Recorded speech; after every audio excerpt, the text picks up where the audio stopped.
about something pretty cool. A story where one tiny change in shape leads to a huge leap in performance. It's all about this little guy, the circular patch antenna.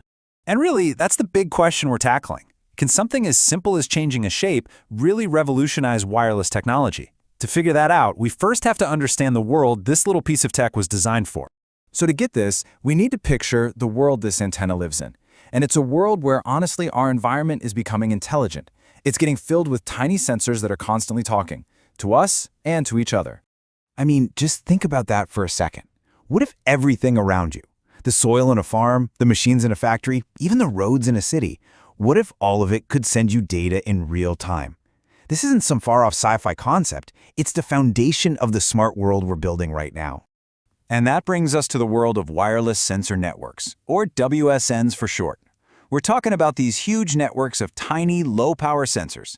They're out there monitoring everything you can imagine: temperature, pressure, movement, and then wirelessly sending all that info back to a central spot.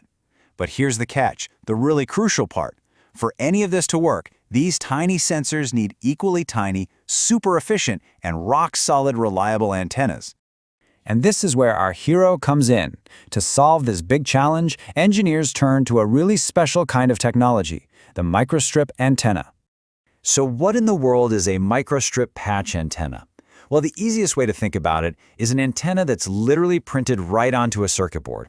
This makes it incredibly lightweight, super compact, and really cheap to make, which are, the perfect ingredients when you need thousands or even millions of these for a wireless sensor network.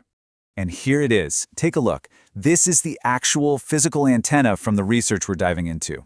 It might not look like much, right? Just a little board with 4 copper circles, but it's designed to be an incredibly powerful and efficient communicator for this new world of sensors.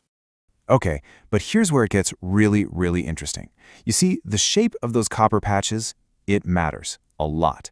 And that brings us to a kind of showdown between two different designs. In one corner, you've got the reigning champ, the rectangular array. It's the standard, a reliable choice that's used in tons of applications. And in the other corner, we've got our new challenger, the circular array.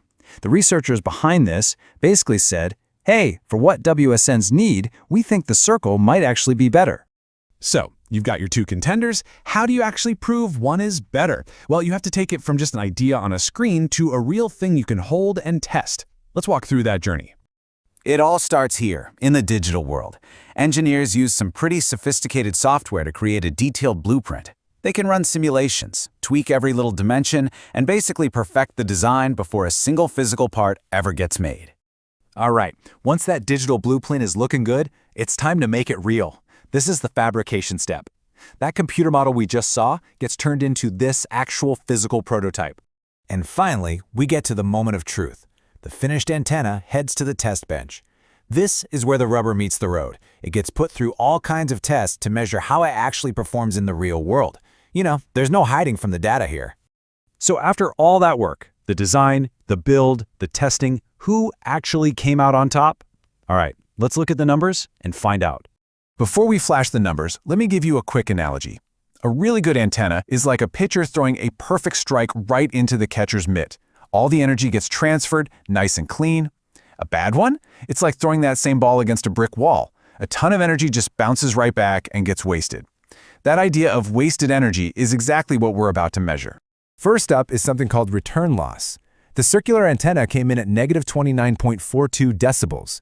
Now the key thing to know here is that with return loss, a lower, more negative number is actually way better. It means less energy is bouncing back. For comparison, the rectangular antenna was at negative 18.32.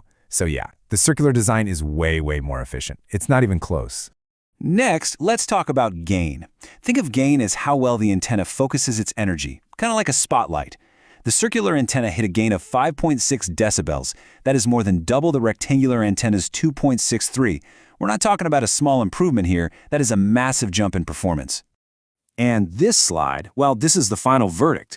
When you look at the whole scorecard, comparing the two, the winner is crystal clear. The circular array just runs the table. Better efficiency, less signal reflection, way higher gain. It is a technical knockout, plain and simple. So we've seen the data, and it's pretty decisive. But let's bring it back to the real world and ask the big question. Why does this tiny circle actually matter? It matters because every single one of these performance boosts directly helps those wireless sensor networks. That higher gain, it means stronger, more reliable signals from those tiny little sensors. The better return loss, it means less power gets wasted, which is absolutely critical for making batteries last longer. It all adds up to more dependable and efficient communication for this whole smart world we're building. So, a simple switch from a rectangle to a circle led to a huge jump in performance, making our sensor networks that much better. It kind of leaves you wondering, doesn't it? What's the next small, maybe even overlooked innovation that's just waiting to have a massive impact on our world?